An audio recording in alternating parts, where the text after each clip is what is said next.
Hi எல்லோருக்கும் வணக்கம். நான் இன்றைக்கி பாலக்கீரை அந்த தண்டு இருக்குல்ல, அதை வச்சு தான் ஒரு பஜ்ஜி தான் செய்ய போகிறேன். பஜ்ஜியும் சொல்லலாம், அது ஃப்ரெஞ்சு ஃப்ரை உருளைக்கிழங்குல செய்வாங்களா, அதுக்கு பதில் நான் இதில் செய்கிறேன். தேவையான பொருட்கள் பார்த்திங்கன்னா, பாலக்கீரை அந்த தண்டு, கொஞ்சோண்டு பஜ்ஜி மாவு, அப்புறம் தேவையான அளவு சால்ட்டு, மிளகுத்தூள், கார்ன்ஃப்ளவர். இதை வச்சு தான் நம்ம பண்ண போகிறோம். இது எல்லாத்தையும் மிக்ஸ் பண்ணணும்.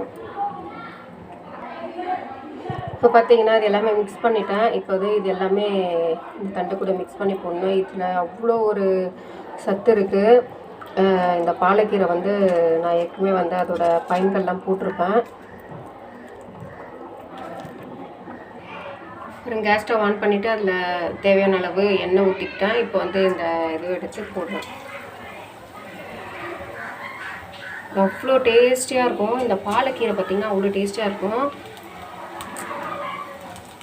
ஜஸ்ட்டு ஒரு ஸ்நாக்ஸ் மாதிரி கூட இந்த தண்டை இந்த மாதிரி சாப்பிடலாம்.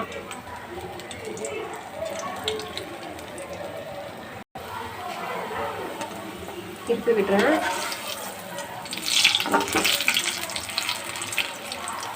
நல்லா சூப்பராக முறுமுறுன்னு இருக்கும்.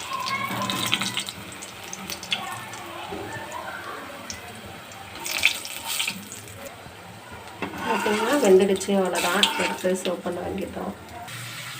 அவ்வளோதான், ரெடி ஆகிடுச்சு. செம்மையாக இருக்குது. சுற்றி கலந்து பாருங்கள்.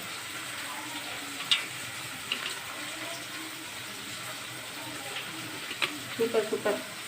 நீங்களும் ட்ரை பண்ணி பாருங்கள். தேங்க்யூ.